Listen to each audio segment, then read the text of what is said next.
God, please. Troy Landry's life was dramatically altered with an anonymous phone call in September 2024. A covert sting operation was started by wildlife officers. The hunting community was astonished by what they found after 6 hours of observation. The Swamp King was apprehended flagrantly violating the rules he had spent years instilling in others. However, that was only the start. A family tragedy, a cancer diagnosis, and bones found in the dirt that have the power to change history. You will be rendered speechless by the reality of Troy's recent troubles. On June 9, 1960, Troy Landry was born in Pierre Park, Louisiana. There was more to his birth than a typical small-town day. It meant carrying on a family tradition connected to the Atchafalaya Basin's untamed marshes, water and dense cypress forests around Pierre Park. Living there wasn't easy. To survive, humans had to adapt to the harsh conditions of nature. Myrtle and Duffy, Troy's parents, weren't your typical village residents. They belonged to a family that was renowned for knowing how to navigate the perils of the marsh. With an area of more than 1.4 million acres, the Atchafalaya Basin is the biggest river swamp in the U.S.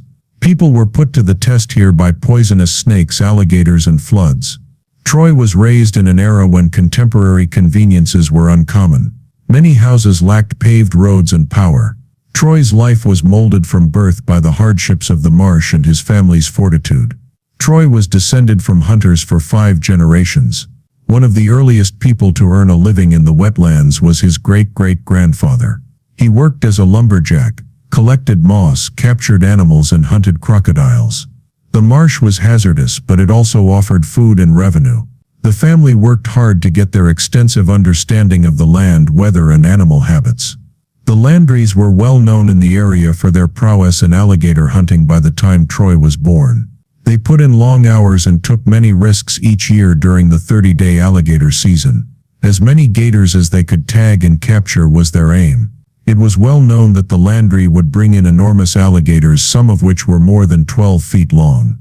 There were rumors that they used only rope and willpower to defeat gators. Troy was burdened by this practice from an early age. He had to honor it, he knew. Troy had to overcome another obstacle. He had a partial hearing loss from birth. He learned to live in a world where swamp sounds were difficult to hear as a youngster and wore hearing aids.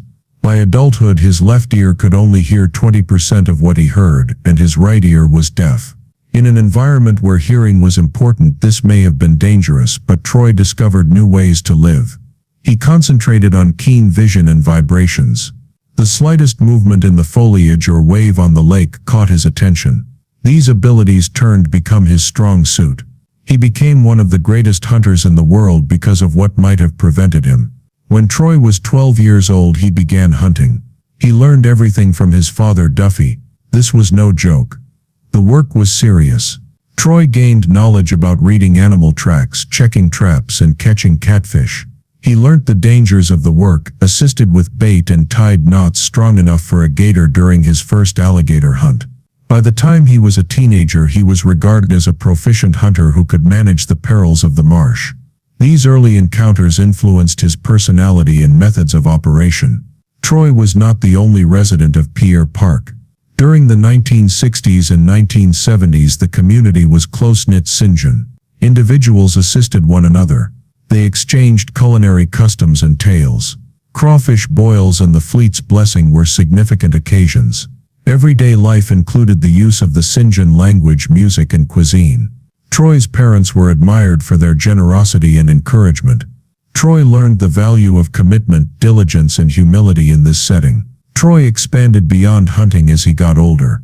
He concentrated on crawfish after gator season. His crawfish company grew to be among Louisiana's largest. He collaborated with nearby farms and fishermen to supply crawfish throughout the state every year beginning in late November.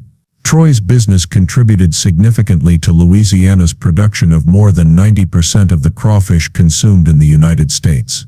His team processed thousands of pounds a week during the busiest time of year. Every boil became an event at his seafood shack, which attracted large people and offered traditional Cajun fare. On State Highway 70, Troy also inaugurated the Duffy Shell Station. He gave it his father's name.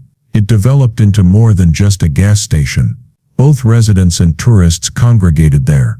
They came seeking stories, bait, and gasoline. Photographs documenting the Landry family's history were affixed to the walls. To experience the true St. John spirit, even admirers of swamp people come to the station today. Troy played a significant role in managing the alligator population. Thanks to diligent hunting and conservation efforts, alligators in Louisiana almost became extinct a few years ago. Although their numbers improved, it was still difficult to maintain the equilibrium. Troy managed the population using both contemporary tools and traditional family traditions. While preserving those required for reproduction, he eliminated troublesome gators. He helped keep people and gators safe by filling hundreds of tags every season. Troy's record of catching 82 alligators in one day is among his most well-known achievements. Even seasoned hunters were astounded by this record. It demonstrated his ability, forethought, and fortitude. He gained his position on the Swamp People and the title of King of the Swamp as a result of that day. There was more to his accomplishment than just numbers. It demonstrated his strong bond with the land and the effort he put forth to meet the demands of hunting. Troy's 20-acre land was used to build a fleet of boats and equipment. He owned a minimum of 6 boats, each designed for a certain purpose.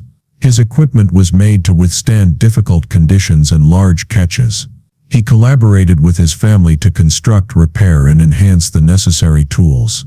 Troy's team was able to fill their tags and maintain their ranking as one of the state's best hunting groups because to their preparedness. The events of September 26, 1981 profoundly altered Troy Landry's life.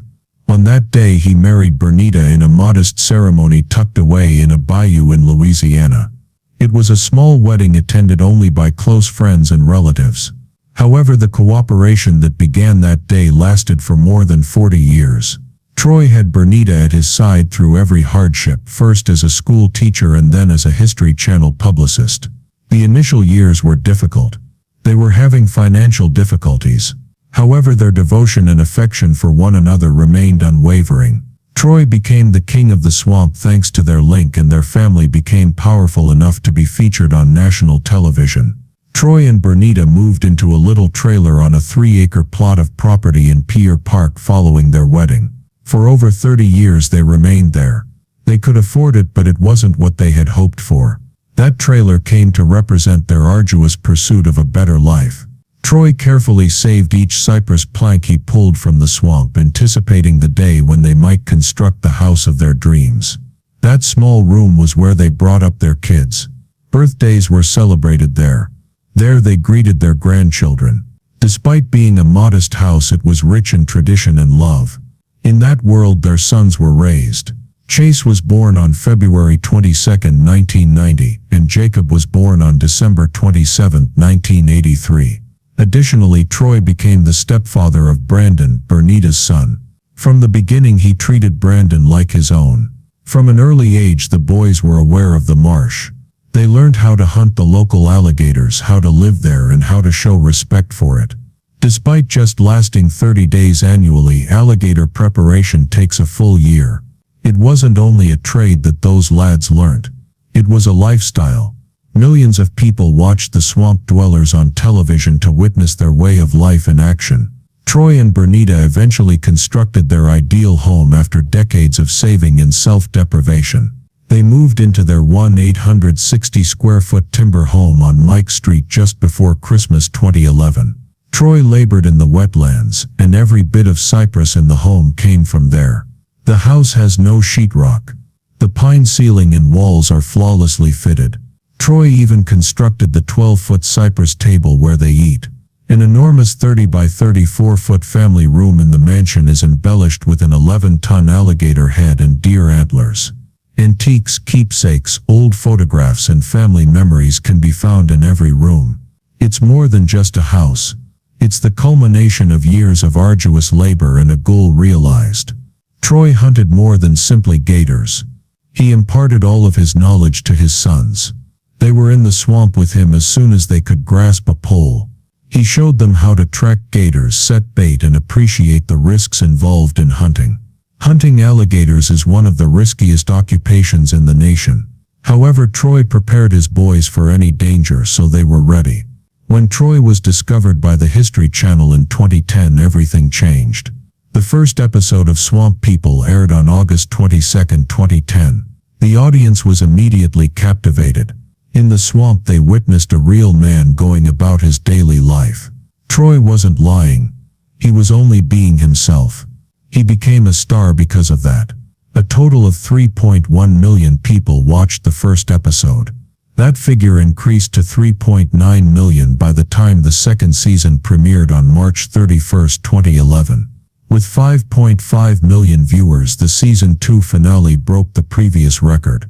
At the time, it was the most watched episode in the channel's history. People were captivated by Troy's life and profession, and his narrative helped the show succeed. Inchudum came next.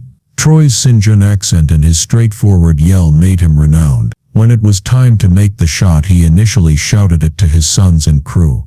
Fans adored it. It quickly appeared on mugs, ringtones, hats, and shirts. It wasn't just a catchphrase, so Troy protected it with a trademark. He was a person because of that. When fans saw him, they would yell it, and it began to represent the swamp life Troy displayed to the globe. The ones who knew Troy the best gave him the moniker King of the Swamp. He got it by collecting 82 gators in a single day, long before television cameras were invented. No one knew the marsh like him. He commanded his team, educated his boys, and always respected the land. That moniker also gained national recognition when television broadcast his story. Troy Landry's life took an interesting turn in 2015. Savage Arms introduced the Landry Signature Series, a line of 3 bolt-action rimfire rifles with gator themes. These firearms weren't your average ones. The renowned alligator hunting prowess of the Landry family served as their inspiration. Troy worked on their design alongside Jacob and Chase. The durable synthetic stock of each gun was camouflaged with alligator scales. They had Troy's signature and his well-known shoot hem emblem, which was adored by supporters nationwide. The purpose of these guns was not to be displayed. They were constructed to withstand the severe weather in the Atchafalaya Basin of Louisiana, where the Landry family made their living from hunting. The Rascal was a .22 LR single-shot rifle designed for novice shooters, weighing only 2.66 pounds. Both the Mk2 and Model 93 FVSR were designed with serious hunters in mind. They had threaded barrels, 5-round magazines, and larger bolt handles. The Rascal was priced at $230, while the Model 93 was priced at $420. As a result, many outdoor enthusiasts could access them. This collaboration was uncommon.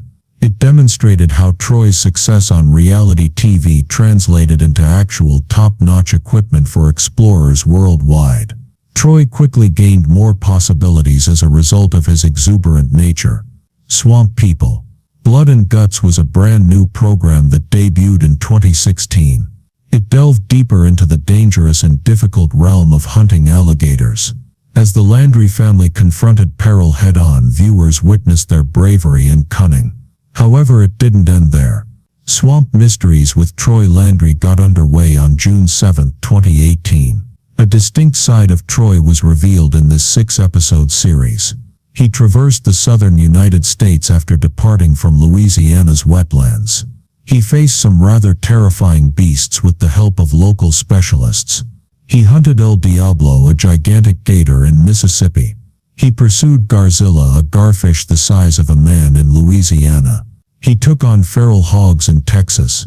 He even assisted in the management of bull sharks in Louisiana's waterways. People were riveted to their screens by the combination of danger, intrigue, and solving real-world problems. The Swamp People's Serpent Invasion presented Troy with a fresh task in 2020. He and his group visited the Everglades in Florida this time. Helping to repel the invasive Burmese pythons that were ruining the ecosystem was their goal. Troy's diligence was rewarded. His net worth surpassed $2 million by 2018. He received between $10,000 and $30,000 for every Swamp People episode. Troy, however, did not stop with TV money. He established a commercial empire. He offered branded apparel and outdoor goods for sale. To safeguard his brand and catchphrases, he founded Troy Landry Productions. In addition, he had a crawfish business, a seafood restaurant, and a gas station. Eager to get a close-up look at the Sinjin way of life, tourists paid for guided swamp trips. Troy also made real estate investments in Louisiana.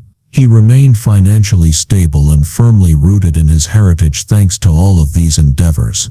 His notoriety extended to the mobile game industry.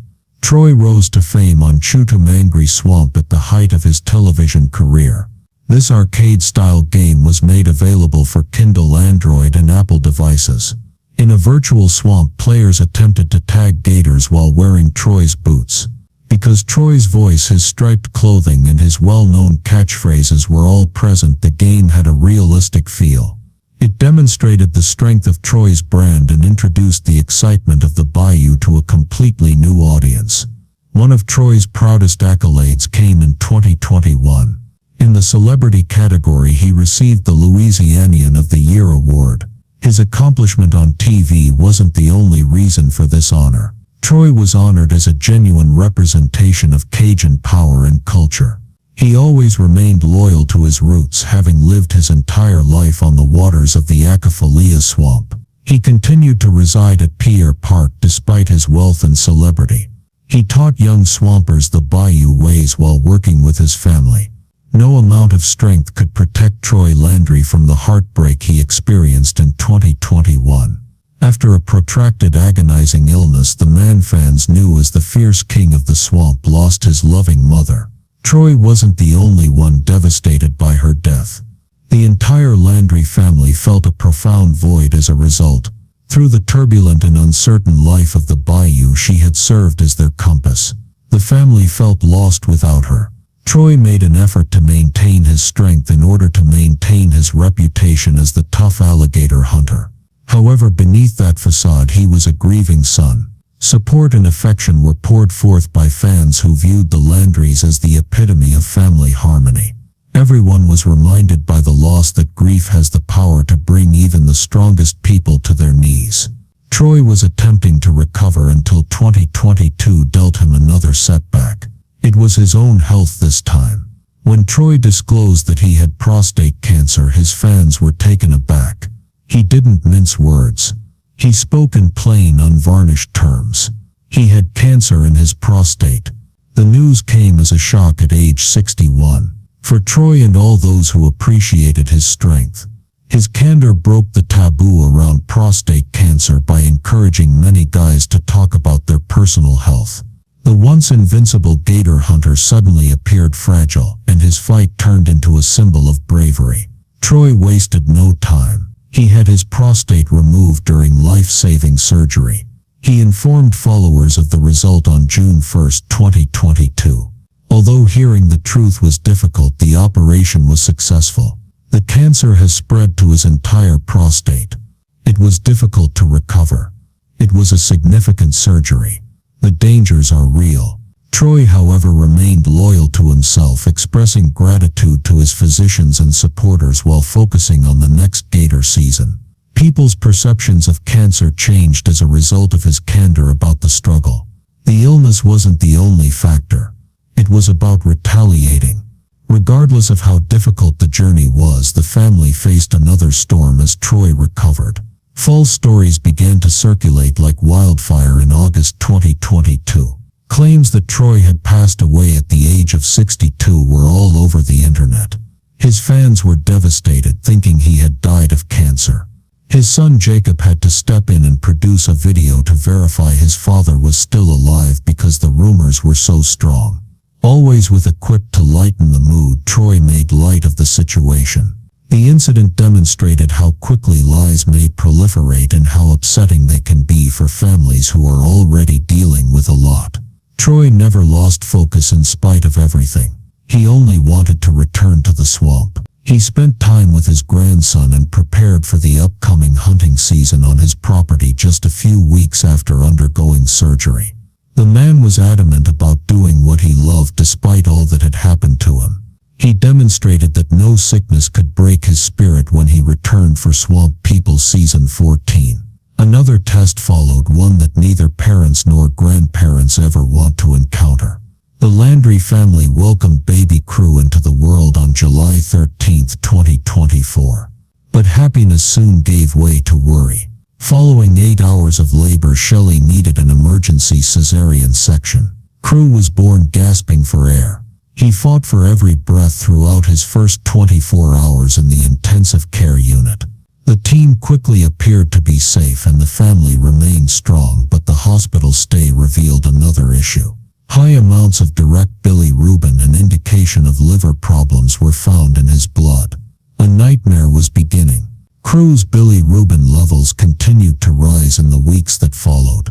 On August 23, 2024, doctors performed additional testing, including a painful cholangiogram. The family was devastated by the outcome. Biliaria, an uncommon and fatal liver illness that affects only roughly 1 in 20,000 neonates in the U.S., was present in the crew. The sickness is invariably lethal if left untreated. The only hope, according to the Landry, was surgery. But even that might not be sufficient. The devastating fact of losing their newborn completely upended the family's lives. Crew had a limited chance of surviving after doctors conducted the difficult Kasai procedure, but the chances were not in his favor. Usually the procedure is most effective before the baby is 8 weeks old. The crew had already passed that stage. It became evident after 3 months that the procedure had failed. His liver continued to deteriorate. Crew had reached end-stage liver illness by January 25 and was formally added to the transplant waiting list. His PL score quickly increased from 13 to 31. He had to endure a torturous wait every day for a donor who could save his life. The wait seemed to go on forever. A possible donor showed up in February 2025, but the liver wasn't compatible. The hope of the family was dashed. The call they had prayed for finally arrived in June 2025. A liver that matched was discovered. Texas Children's Hospital performed transplant surgery on the crew. The procedure went well. Recovery was difficult and took a while. However, the family sensed optimism returning with each little step forward. In the meanwhile, none anticipated the uproar that was sparked by an anonymous phone call in September 2024. Someone reported alleged illegal activity on Lake Powell and St. Mary Parish to the Louisiana Department of Wildlife and Fisheries. According to the caller, only he and a friend were authorized to install gator lines there. However, during night, odd lines with white flags had emerged. It sounded like a serious claim. There was no time wasted by the department. An operation of stinging was initiated. It was no ordinary patrol. Agents meticulously planned every action because they knew they would be up against a seasoned hunter or perhaps a well-known person. The suggestion was too thorough to overlook. The scene was set, and what followed would surprise followers of one of the biggest personalities on reality TV as well as the